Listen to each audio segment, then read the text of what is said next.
జగద్గురు శ్రీ శ్రీ చంద్రశేఖర భారతి మహాస్వామి వారు అని అంటే వారు జీవన్ముక్తులు.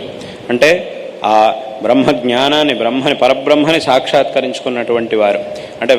అంటే ఒక మాటలో వారి గురించి చెప్పాలి అని అంటే, భగవద్గీతలో అర్జునుడు కృష్ణ పరమాత్మను ఒక ప్రశ్న అడుగుతాడు. ఏమిటి అంటే, స్థితప్రజ్ఞస్య కా భాష సమాధిస్థస్య కేశవ స్థితధీ కిం ప్రభాషేత కిమాసీత వ్రజేత కిం అని ఆ స్థితప్రజ్ఞుడైనటువంటి బ్రహ్మజ్ఞాని యొక్క లక్షణముల్ని గురించి అర్జునుడు భగవంతుణ్ణి ప్రశ్నిస్తాడు. ఒక స్థితప్రజ్ఞుడైనటువంటి బ్రహ్మజ్ఞాని ఎలా ఉంటాడు?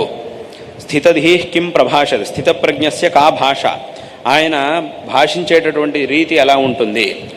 సమాధిస్థస్య కేశవ స్థితధీ కిం ప్రభాషేత కిం ఆసీత వ్రజేత కిం, ఆయన చేసేటటువంటి కార్యములు అవన్నీ కూడా ఎలా ఉంటాయి?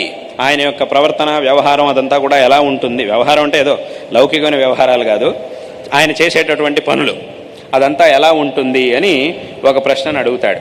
అప్పుడు దానికి సమాధానంగా భగవంతుడు చెప్తాడు. అక్కడే భగవద్గీతలో శ్రీ భగవాన్ ఉవాచ అని ప్రజహాతి యదా కామాన్ సర్వాన్ పార్థమనోగతాన్ ఆత్మన్యేవాత్మనా తుష్టః స్థితప్రజ్ఞస్తదోచ్యతే దుఃఖేష్వనుద్విగ్నమనాః సుఖేషు విగతస్పృహ వీతరాగభయక్రోధ స్థితధీర్మునిరుచ్యతే యస్సర్వత్రానభిస్నేహస్తత్తత్ప్రాప్య శుభాశుభం నాభినందతి నద్వేష్టి తస్య ప్రజ్ఞా ప్రతిష్ఠిత యదా సంహరతే చాయం కూర్మోంగానివ సర్వశః ఇంద్రియాణి ఇంద్రియార్థేభ్యస్తస్య ప్రజ్ఞా ప్రతిష్ఠిత విషయా వినివర్తంతే అని ఇలా ఆ తర్వాత చెప్పినటువంటి శ్లోకాలన్నింటిలోనూ భగవంతుడు ఆ బ్రహ్మజ్ఞాని యొక్క లక్షణాలని విశేషంగా చెప్పి ఉన్నాడు.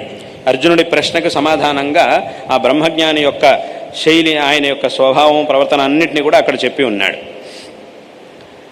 అక్కడ భగవంతుడు ఏ లక్షణాలనైతే బ్రహ్మజ్ఞాని గురించి చెప్పి ఉన్నాడో అటువంటి ఆ లక్షణాలన్నిటికీ ఒక ఉదాహరణ, ఎవరైనా ఒక వ్యక్తిని మాకు ఉదాహరణగా చూపించండి అని అంటే అది చంద్రశేఖర భారతి మహాస్వామి వారు.